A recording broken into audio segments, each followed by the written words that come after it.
Podcast Network Asia.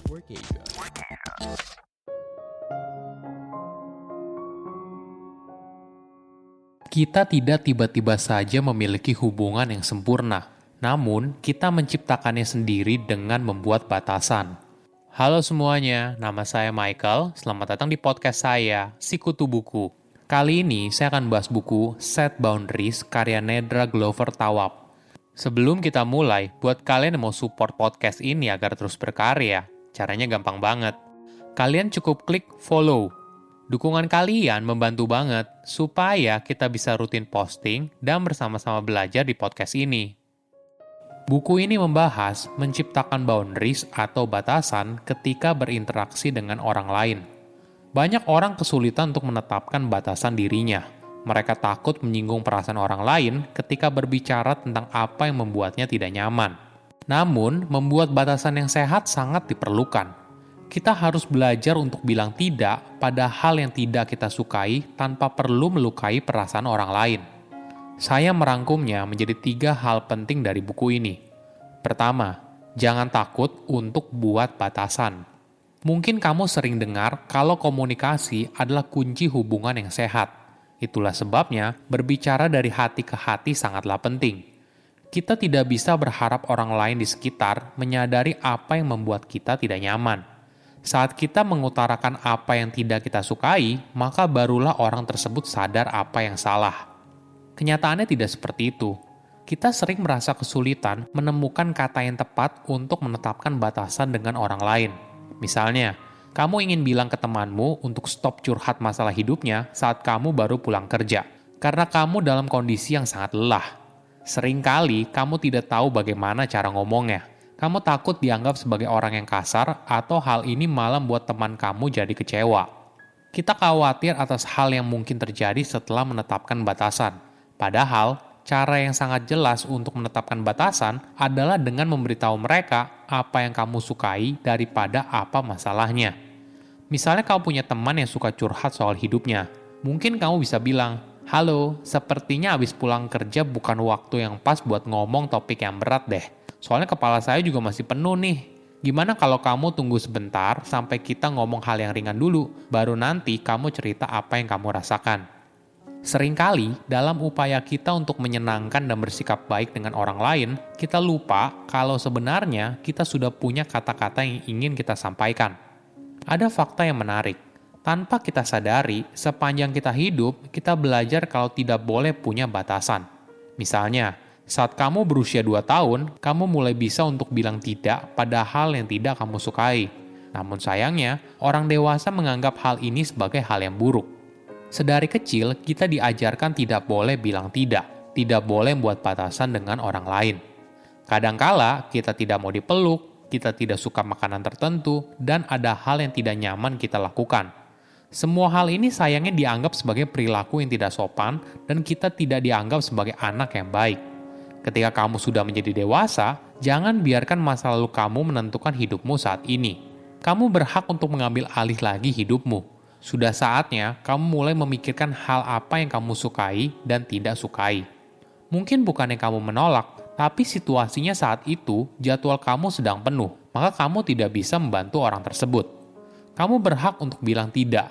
Harus kita sadari, tidak ada yang namanya batasan tanpa rasa bersalah. Ketika kita membuat batasan, kita mengakui dan merangkul kalau rasa bersalah ini sebagai bagian dari proses. Jangan jadikan rasa bersalah ini sebagai halangan, tapi kita harus melihatnya sebagai sebuah perasaan yang datang dan pergi.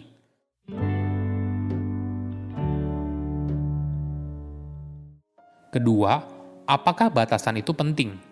Saat kita mencoba memberikan batasan, kita seringkali salah fokus, karena hanya fokus pada masalahnya. Misalnya, kita tidak suka seorang perlakuan kita seperti itu. Kita hanya minta mereka merenungkan perbuatan mereka, apa yang kita rasakan, dan sebagainya. Jarang sekali kita secara tegas bilang apa yang kita mau mereka lakukan dan bagaimana mereka harus bersikap ke depannya. Bagian ini paling penting. Orang itu harus dengar dan mengerti ketika kamu berusaha membuat batasan. Jangan minta mereka yang datang dengan solusi, karena orang lain tidak akan memahaminya. Misalnya seperti ini, kamu tidak suka kalau ada orang tiba-tiba datang ke rumahmu. Kamu bisa bilang ke orang itu, lain kali tolong telepon dulu sebelum kamu datang ya. Atau, saya akan mengadakan pesta hari Sabtu, tolong datang jam 5 sore.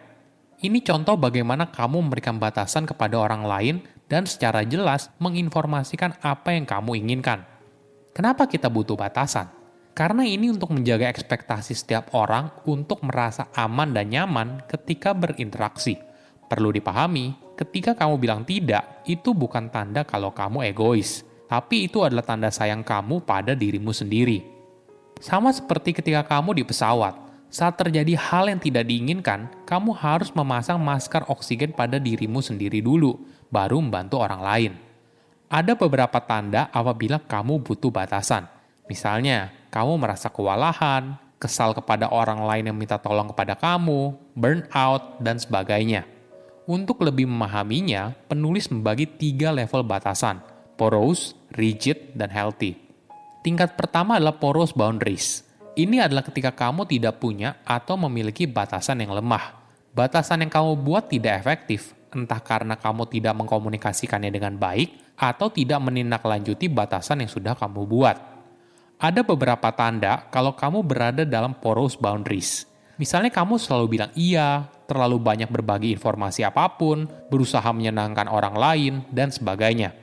Tingkat kedua adalah rigid boundaries. Ini ibaratnya kutub yang berlawanan. Kamu berusaha untuk membangun tembok yang tebal di sekitar dirimu. Dampaknya, kamu membuat jarak yang tidak terlihat dengan orang lain. Ciri kalau kamu berada dalam rigid boundaries, misalnya memiliki aturan yang ketat, tidak pernah bercerita apapun dengan orang lain, ingin terlihat tangguh di depan orang lain, dan sebagainya. Tingkat ketiga adalah healthy boundaries. Ini adalah pendekatan yang paling ideal. Hal ini bisa terwujud ketika kamu menyadari kapasitas emosional, mental, dan fisikmu disertai dengan komunikasi yang jelas. Kamu belajar untuk bisa dengan nyaman bilang tidak, mendengarkan pendapatmu sendiri, dan bisa punya percakapan dengan orang yang kamu percayai soal batasan yang kamu buat.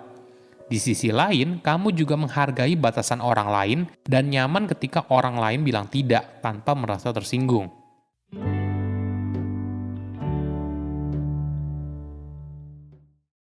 Ketiga, menciptakan batasan dalam hubungan. Banyak orang merasa kalau membuat batasan itu sulit. Misalnya seorang anak yang ingin buat batasan dengan ibunya. Membuat batasan di dalam keluarga memang tidak mudah. Mungkin selama puluhan tahun, keluarga kamu telah terbiasa dengan caramu berinteraksi selama ini.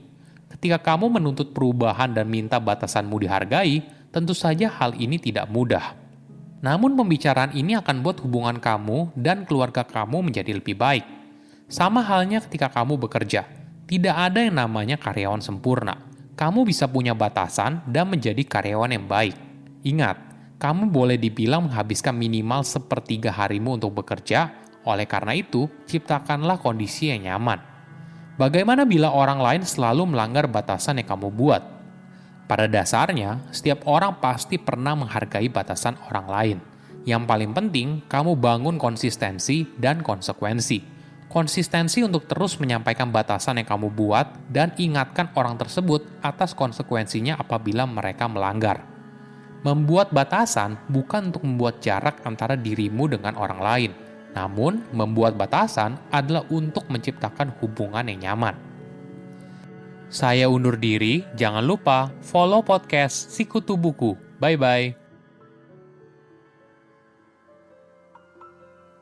Pandangan dan opini yang disampaikan oleh kreator podcast, host, dan tamu tidak mencerminkan kebijakan resmi dan bagian dari Podcast Network Asia. Setiap konten yang disampaikan mereka di dalam podcast adalah opini mereka sendiri dan tidak bermaksud untuk merugikan agama, grup etnik, perkumpulan, organisasi, perusahaan, perorangan, atau siapapun dan apapun.